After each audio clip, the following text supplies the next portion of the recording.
Today I F'd up by assuming I knew the kitchen plan. I've always considered myself a decent cook, but what happened in the kitchen that day proved me wrong.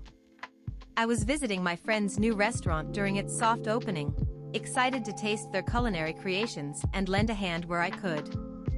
The chef had asked me to prepare a simple appetizer, something I had done countless times before.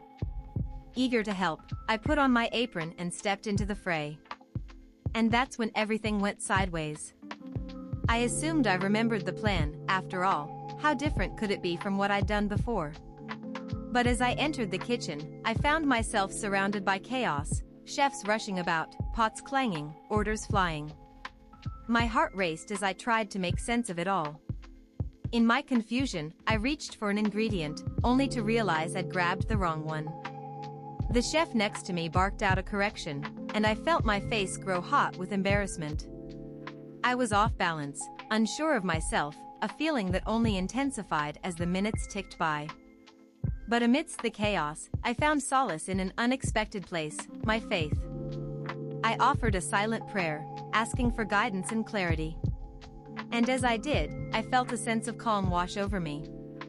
It wasn't that the kitchen became less hectic or that I suddenly knew what to do. It was simply that I remembered Jesus' promise to be with me, no matter what. With renewed determination, I focused on the task at hand.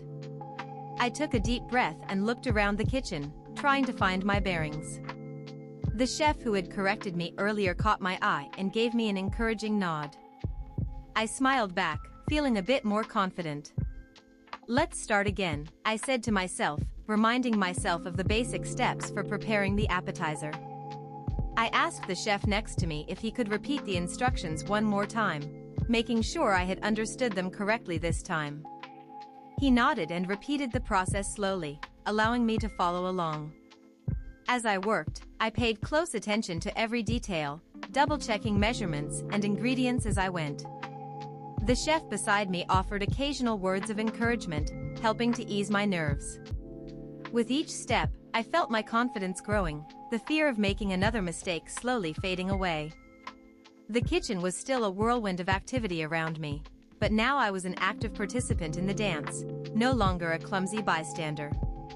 The clock seemed to slow down, giving me just enough time to focus on each task without feeling rushed. Before I knew it, my appetizer was ready for tasting, and I couldn't help but feel a sense of pride in what I had accomplished. As the chef inspected my work, I held my breath, hoping that I had finally gotten everything right. To my relief, he gave me a thumbs up and a smile. "Well done," he said, patting me on the back. "You're a natural in the kitchen." In that chaotic kitchen, I found a deeper understanding of my faith and its power to ground me, even in the most uncertain of situations. And while I may never be a master chef, I walked away from that experience with newfound confidence and appreciation for the beauty of teamwork, and the importance of asking for help when you need it. So, next time you find yourself in over your head, remember, sometimes all it takes is a little prayer, some patience, and a willingness to learn from your mistakes to turn things around. And who knows? You might just discover something meaningful along the way.